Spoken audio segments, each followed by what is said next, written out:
Hello प्यारे बच्चों, स्वागत है आप सभी का वेदांतु के एनसीईआरटी सॉल्यूशंस के इस वंडरफुल चैनल पर।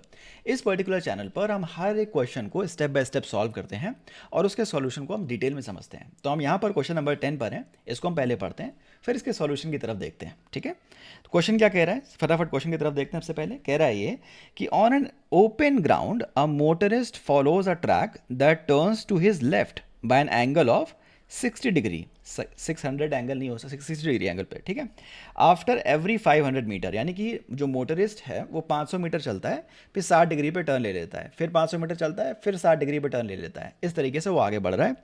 ठीक है, starting from a given turn specify the displacement of motorist at the third, sixth and eighth turn, यानी थर्ड, सिक्स्थ और एट्थ टर्न पर कितना डिस्टेंस और डिस्प्लेसमेंट हुआ हमको बताना है। ठीक है, compare the magnitude of displacement with the total path length covered by motorist in each case, और हर एक केस में डिस्टेंस और डिस्प्लेसमेंट को कंपेयर करना है। ठीक है, सबसे पहले मैं फटाफट आपके लिए डायग्राम बना देता हूं ताकि आप विजुअलाइज कर पाओ कि एक्चुअली में हो क्या रहा है।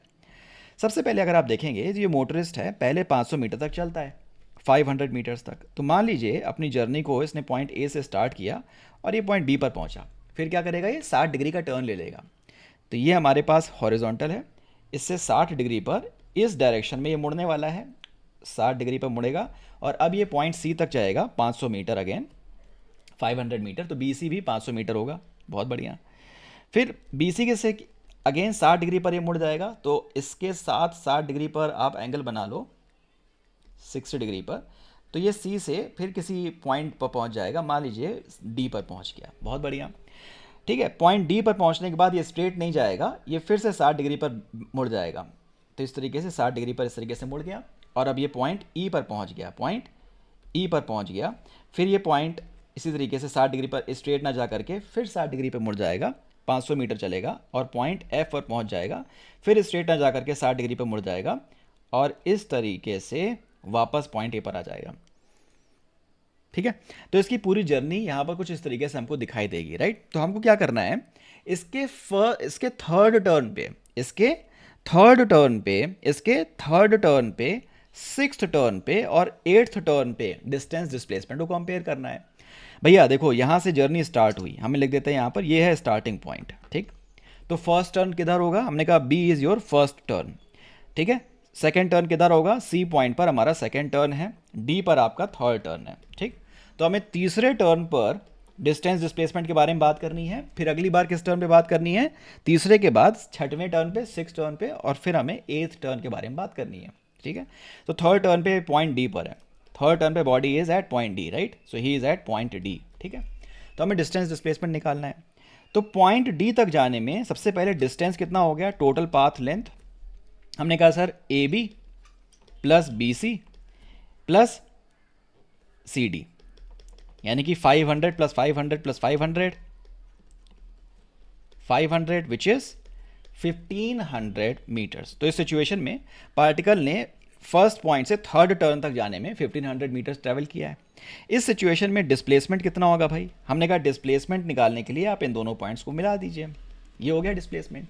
कैसे निकालेंगे इसको, हमने कहा डिस्प्लेसमेंट को हम दो पार्ट्स में अगर हम देखें तो इसके पैरेलल में, इसके पैरेलल में अगर मैं इसको ऐसे डिवाइड कर दूं तो बहुत आराम से हम इस चीज़ को समझ सकते हैं। जो डिस्प्लेसमेंट है बच्चा, वो है ए से डी तक, राइट। वो अगर मैं इस पॉइंट को बोल दूं पॉइंट ओ, तो आप गौर कीजिए, ये वाली साइड इसके बराबर होगी और ये वाली साइड, ये वाली साइड ओ से डी तक इसके बराबर होगी, ओ एफ के। ठीक है, यानी कि ये जो पार्ट है ये भी 500 होगा और ये जो पार्ट है ये 5 इसके बराबर है, ये भी 500 होगा। ठीक है, तो A D is equals to A O plus O D, which is 500 plus 500, which is 1000 meters, right, which is nothing but 1000 meters। तो आशा करता हूँ आपको बात समझ में आई होगी।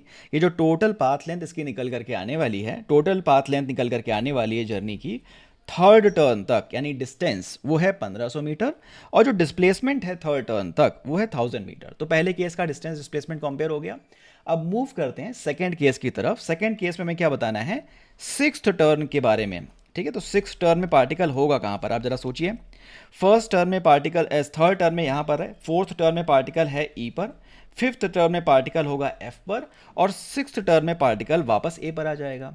अगर पार्टिकल वापस ए पर आ गया है अगर पार्टिकल वापस ए पर आ गया है तो डिस्प्लेसमेंट क्या हो गया, हमने कहा इनिशियल पॉइंट और फाइनल पॉइंट 6 टर्न पर सेम है, तो डिस्प्लेसमेंट हो जाने वाला है 0।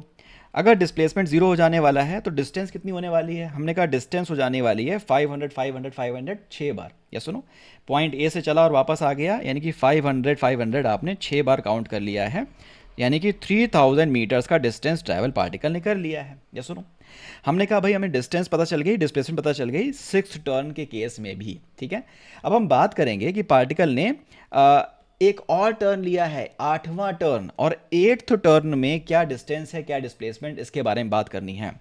8th टर्न में क्या डिस्टेंस है और क्या डिस्प्लेसमेंट है उसके बारे में बात करनी है। जरा बताइए 8th टर्न में पार्टिकल कहाँ होगा।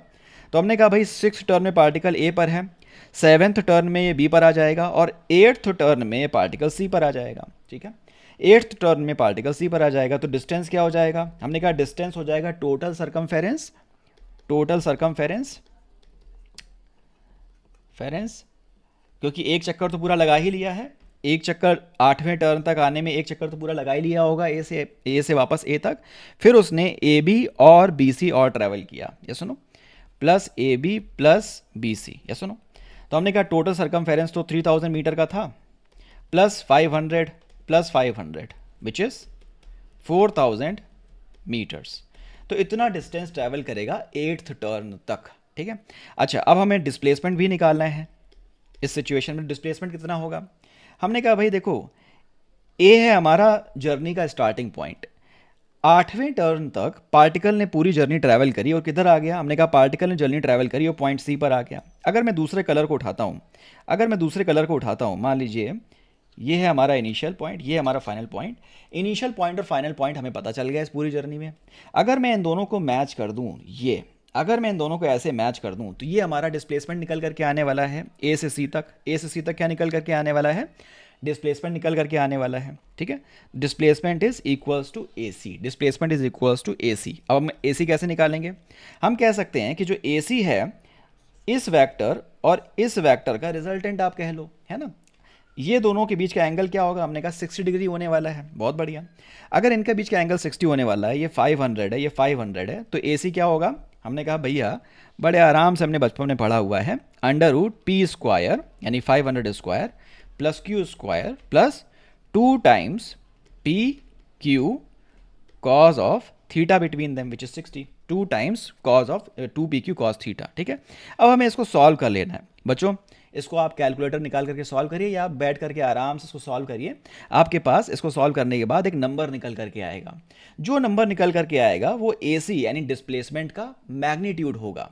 तो जो नंबर मेरे पास मैंने सॉल्व करके निकाला था वो था अराउंड 860.03 मीटर्स। राइट, अब इसे सॉल्व करिएगा और चेक करिएगा कि आपका भी यही आ रहा है 866.03। इसको आप कैलकुलेटर से निकालिएगा, मैं उसमें समय आपका बर्बाद नहीं करूंगा। लेकिन डिस्प्लेसमेंट में डायरेक्शन भी तो होती है बच्चों, हमने भी डिस्प्लेसमेंट की डायरेक्शन नहीं बताई है। डिस्प्लेसमेंट मान लीजिए एंगल बीटा पर है, तो आप कैसे निकालोगे, tan ऑफ बीटा, हमने कहा sir Q sine alpha upon P plus Q cause alpha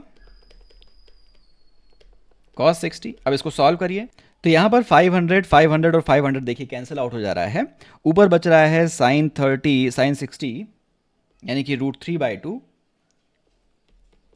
और नीचे बच रहा है 1 plus cos 60 which is 1/2। Right, तो अगर आप इसे सॉल्व करेंगे तो ऊपर बचेगा √3 और नीचे आ जाएगा, अगर एलसीएम लेंगे तो नीचे बचेगा 3, तो √3/3 इज 1/√3, तो tan beta is equals to 1/√3, यानी कि बीटा यहाँ से क्या आ जाएगा, बीटा यहाँ से आ जाएगा बेटा 30 डिग्री। ठीक है, यानी 30 डिग्री आपका करेक्ट आंसर होने वाला है। तो ये आपका हो गया 8वें टर्न में इसने कितने एंगल पर वो डिस्प्लेसमेंट ट्रैवल किया होगा। तो फाइनली इसका डिस्प्लेसमेंट भी हमको पता चल गया 8th टर्न पे और उसका एंगल भी पता चल गया। ठीक है, तो ये थे आपके तीनों केसेस जिसमें आपने डिस्टेंस डिस्प्लेसमेंट निकाला है तीनों केसेस में। आशा करता हूँ आपको इस क्वेश्चन का सॉल्यूशन बिल्कुल स्टेप बाय स्टेप समझ में आ गया होगा।